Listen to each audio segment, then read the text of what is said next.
Okay, Assalamualaikum warahmatullahi wabarakatuh. Hari ini kita nak teruskan pembelajaran kita ya untuk topik masih lagi bab 2 ekosistem, 2.3 saling bersandaran dan interaksi antara organisma dan organisma dengan persitaran ya. Okay, ini yang bahagian kedua lah ya.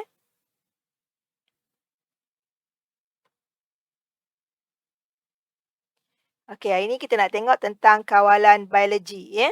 Satu kaedah semula jadi menggunakan organisma lain iaitu pemangsa semula jadi, okey, seperti parasit atau patogen bagi mengurangkan bilangan haiwan perosak di suatu kawasan ya. So patogen ni apa? Patogen ni adalah mikroorganisma yang menyebabkan penyakit ya. Mikroorganisma tu apa pula? Okey, mikroorganisma ni organisma yang tak boleh dilihat dengan mata kasar. Okey, jadi tak boleh tengok mata kasar maksudnya kita tak nampaklah dalam kejadian sebenar ya. Dan hanya boleh dilihat dengan mikroskop. Okey, jadi kita gunakan ya organisma ini sebagai mengurangkan bilangan haiwan perosak di satu kawasan, biasanya kawasan pertanian lah ya, tanaman ya. Jadi penggunaan pemangsa asli ni untuk mengawal populasi perosak. Okey, serangga perosak ni dia akan merosakkan tanam-tanaman kita lah ya. Dan interaksi mangsa dan pemangsa digunakan dalam kawalan biologi. Okey, contoh kawalan biologi ya. So anda boleh tengok sinilah ya, burung hantu ni dia boleh makan tikus ya yang sering melanda ataupun mengganggu ya kawasan-kawasan pertanian seperti penanaman kelapa sawit di peringkat awal ya. So burung hantu dan ular dapat mengurangkan populasi tikus di ladang kelapa sawit ya. Okey, contoh kawalan biologi lagi kita gunakan ikan ya.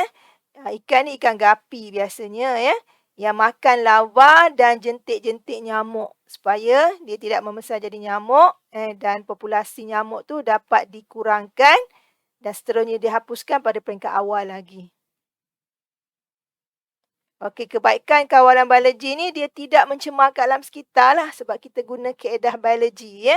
Jadi pemangsa makan mangsa secara spesifik iaitu perosak sahaja dan haiwan lain dia tak makan ya. Dan dia lebih murah lah ya daripada racun perosak yang sering digunakan pada hari ini ya. Okay, keburukan kawalan biologinya pula kesan dia sangat lambat ya. Macam anda boleh tengoklah macam siput ni ya. Boleh menyebabkan ketidakseimbangan rantai makanan dalam ekosistem sekiranya pemangsa memakan haiwan lain. Dan keseimbangan ekosistem terganggu kerana spesies baru diperkenalkan. So ini keburukan dia lah ya tentang kawalan biologi. Okey, contoh ya, ni contoh latihan. Beberapa itik dibela di kawasan sawah padi yang mempunyai populasi siput babi yang banyak. Ini contoh dia lah ya. Di kawasan sawah padi, kita nak atasi masalah serangan makhluk perosak seperti siput babi ya. Jadi, soalan dia, bagaimanakah itik dapat mengurangkan populasi siput babi? Jelaskan jawapan anda. Ya, tadi baru kita belajar tentang kawalan biologi. So, macam mana nak buat? Ya? Okey, hubungan antara itik dan siput babi adalah mangsa dengan pemangsa. Itik tu pemangsa, siput babi ialah mangsa. So, itik ni dia akan makanlah ya siput babi ni ya. Jadi dapat mengurangkan secara tidak langsung ya apabila interaksi ini berlaku ya. Dan yang kedua, nyatakan dua cara lain yang boleh digunakan oleh pesawah bagi mengurangkan populasi siput babi di kawasan sawah padi. Cara lain. Macam mana cara lain tu ya? Okey, kita tengok ya jawapan dia. Iaitu pertama, gunakan kaedah kawalan biologi. Kita gunakan selain pada itik, kita boleh guna angsa. Ya? Pun akan berlaku interaksi antara mangsa dengan pemangsa lah. Dan yang kedua, selain pada kaedah biologi, kita gunakan pestisida. Pestisida ni apa? Pestisida ni racun lah. Racun serangga, racun makhluk perosak untuk membunuh siput. Cuma yang kaedah ni kalau boleh kita elakkan lebih baiklah sebab banyak kemudaratan yang boleh berlaku akibat penggunaan racun makhluk perosak ini. Okey, faktor-faktor yang mempengaruhi saiz populasi dalam suatu ekosistem. Okey, so ada beberapa faktor, antaranya ialah serangan penyakit. Okey, yang kedua, kehadiran pemangsa. Yang ketiga, sumber makanan. Yang keempat, perubahan cuaca. Dan yang kelima, perubahan ekosistem. Jadi kita tengok satu persatu. Okey, serangan penyakit. Kalau serangan penyakit ni, kebanyakan populasi haiwan dan tumbuhan akan menurunlah, akan berkurangan disebabkan wabak penyakit. Sebagai contoh, penyakit sesama burung yang pernah melanda negara kita pun pernah alami beberapa tahun sebelum ni, yang menular di kawasan ternakan ayam, yang menyebabkan banyak ayam akan matilah. Begitu juga penyakit mozaik tembakau di ladang tembakau. Ini contoh serangan penyakit lah. Banyak haiwan-haiwan akan mati. Jadi ini akan menurunkan saiz populasi. Apatah lagi kita sekarang berada dalam keadaan masih lagi wabak COVID-19 menyebabkan banyak kematian bukan saja makhluk ataupun haiwan tetapi melibatkan manusia juga. Okey, seterusnya kehadiran pemangsa. Tengok dia makan anak penyu ni ketam ni.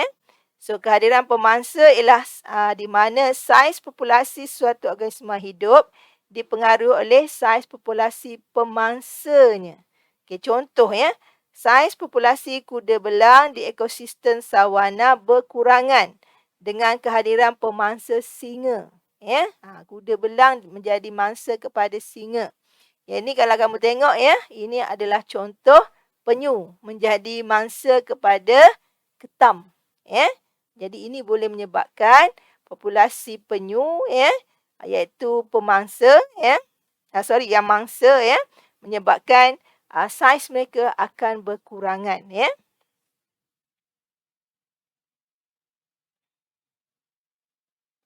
Okey, sumber makanan. Sumber makanan juga berkuranganlah, maka haiwan pun akan menjadi pupus. Contoh kat sini kamu boleh tengok panda bergantung pada pokok buluh sebagai sumber makanan utamanya. Tapi sebab hutan ni diteroka, ditebang maka menyebabkan mereka tak ada sumber makanan lah. Penerokaan kawasan hutan telah menyebabkan sumber makanan dan habitat dia musnah. Makanan tak ada, tempat tinggal tak ada. Jadi, itu boleh berlaku lah. Sekarang ni pun banyak bila di negara kita bila penerokaan hutan berlaku secara berleluasa tanpa ada tindakan seterusnya untuk mengawal ataupun menanam semula tumbuh-tumbuhan yang diambil, maka akan menyebabkan binatang tu keluar untuk mencari makan. Penemuan gajah di kawasan jalan raya, harimau masuk kawasan kampung, itu menunjukkan bahawa habitat mereka diganggu. Sumber makanan mereka tidak ada. Itulah yang berlaku.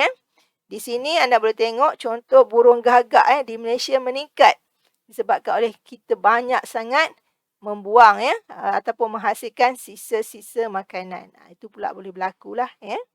Ini adalah beruang putih. Juga semakin berkurangan saiz populasi dia sebab sumber makanan dia kita ganggu. Itu yang berlaku.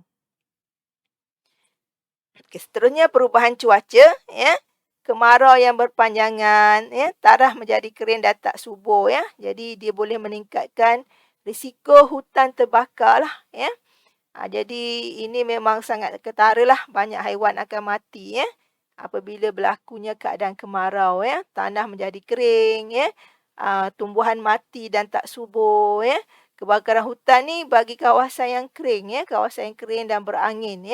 Di negara barat banyak berlaku ni. Hutan terbakar berterusan memakan masa sampai berbulan-bulan menyebabkan habis satu ekosistem kat situ, bukan lagi populasi, satu ekosistem di kawasan tu berhijrah, ya, keluar daripada situ, ya, ataupun mengalami keadaan matilah ataupun berkurangan, ya.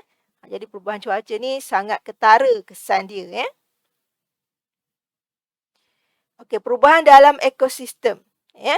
Okey, dan ni faktor yang seterusnya lah, ya, iaitu kekurangan bekalan air, ya. Jadi kalau kawasan ni kalau tengok ini adalah kawasan padi, ya, kering, ya. Jadi padi ni dia perlukan air yang banyak. So kalau kemarau yang berpanjangan berlaku, ya, itu akan mengganggukan keseimbangan antara populasi yang ada lah pada kawasan sawah padi, ya. Jadi bila dah kering, ya, tumbuhan mati, siratan makanan akan terjejaslah, ya. Kerana padi sebagai pengeluar telah berkurangan. Jadi dia akan berkait-kait dengan pengguna primer, pengguna sekunder, pengguna tertier, ya.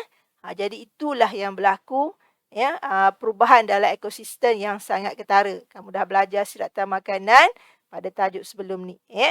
Jadi bila pengeluar iaitu dia punya peringkat yang pertama tu, ya, telah berkurangan, jadi benda ni akan berkait dengan pengguna seterusnya. Okey, perubahan dalam ekosistem ni juga, ya, itu migrasi. Migrasi ni dia boleh berubah sebabkan, ya, haiwan berpindah daripada satu tempat ke tempat lain akibat perubahan cuaca tadilah, ya, tadi kemarau, ya, kebakaran. Memang akan berlaku migrasi, ya. Contoh burung bangau kendi, ya, dia berhijrah ni di Malaysia, ya, daripada berhijrah ke Kuala Gula Perak, dari bulan September hingga April setiap tahun. Kesannya bilangan serangga seperti belalang, cengkerik, labah-labah, lalat dan cacing tanah semakin berkuranganlah kerana dimakan oleh burung-burung ini. Ya, ni di Kuala Gula lah, ya, di Perak. Siapa yang suka mancing, ya, suka ambil gambar fotografer, ya, ini tempat yang sesuai lah, ya, untuk dilawati, ya, dan anda boleh tengok, ya, migrasi, ya, burung ini, ya, bagi peminat ataupun pecinta haiwan, ya. Okey, perubahan saiz populasi, ya. Saiz populasi boleh menurun atau meningkat disebabkan oleh perubahan populasi yang lain, ya. Sebagai contoh, ya, kehadiran serangga perosak seperti kumbang dan beluncas mengakibatkan populasi tumbuhan menurun. Ini gambar dia lah, ya. Ini kumbang lah, ya. Okey, kita tengok sedikit latihan, ya. Encik Mahathir bercadang untuk mengawal populasi katak di dalam kolam ikan dia, ya, menggunakan ikan haruan, ya. Apakah peranan ikan ini, ya, ikan haruan ni di dalam kolam tersebut, ya? Ini contoh ikan haruan lah, ya. Okey, jawapan, ya, ikan haruan ni dia boleh makan katak tu daripada peringkat berudu lagi lah, ya, bukan peringkat katak tu lah, daripada peringkat berudu, ya, ataupun yang kecil punya, ya. Dan ikan haruan ni sebagai pemangsa, ya, manakala berudu ialah mangsa, iaitu makanan ikan haruan. So dia makan pada peringkat awal. Jadi kita dapat mengurangkan populasi katak di kawasan kolam dia. Okey. Itu saja Pak Cikgu. Terima kasih kerana sudi menonton, ya. Cikgu harap kamu dapat memahami, ya, tajuk, ya, tajuk kita pada kali ini, ya. Dan bagi mereka yang belum lagi, ya, subscribe cikgu, ya, sila tekan butang subscribe sebagai tanda sokongan kamu pada cikgu untuk terus menghasilkan video-video yang boleh digunakan untuk pembelajaran kamu. Itu saja daripada cikgu. Assalamualaikum.